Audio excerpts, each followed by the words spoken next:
Un tableau du peintre italien Léonard de Vinci a été adjugé mercredi 450,3 millions de dollars lors d'enchères chez Christie's à New York. Julie Jacobson a pas le record de la toile la plus chère du monde vient d'être pulvérisé.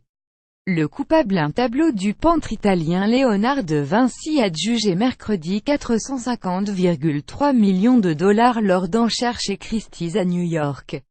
Leonardo da Vinci Masterpiece Salvator Mundi achève 450 312 500 $, a World Auction Record for a New Work of Art Sold at Auction.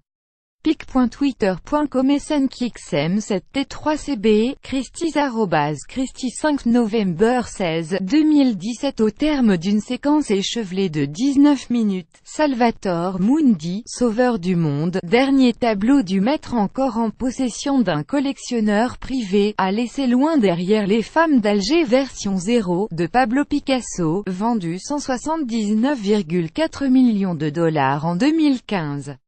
L'acheteur reste incognito lors de la conférence de presse qui a suivi. Les responsables de Christie's ont refusé de donner toute information relative à l'acheteur ainsi qu'autres enchérisseurs, si ce n'est pour dire qu'il venait du monde entier, plus grand que à lire aussi un tableau de base qui a vendu 110,5 millions de dollars, un record. De la maison d'enchères avait estimé à 100 millions de dollars la valeur de cette toile de 65 cm sur 45 cm.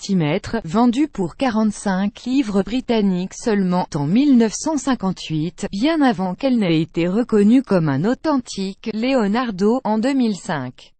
S'il est impossible de le déterminer avec certitude, il semble que Salvator Mundi soit devenu le tableau le plus cher de l'histoire, toutes ventes confondues, y compris hors enchères. Deux tableaux, un de Koning et un Gauguin, cédés dans le cadre de ventes privées en 2015 pour 300 millions de dollars chacun selon plusieurs médias américains, étaient jusqu'ici considérés comme les plus onéreux au monde.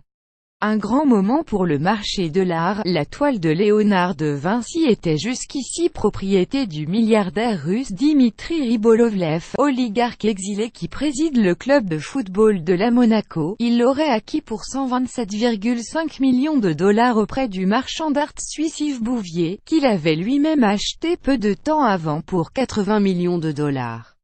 Plus grand que à lire aussi aux enchères à Genève, un énorme diamant est vendu pour 34 millions de dollars. C'était un grand moment pour Christie's et, je crois, un grand moment pour le marché de l'art, a déclaré, à l'issue de la vente, le directeur général de la maison d'enchères, Guillaume Cerruti.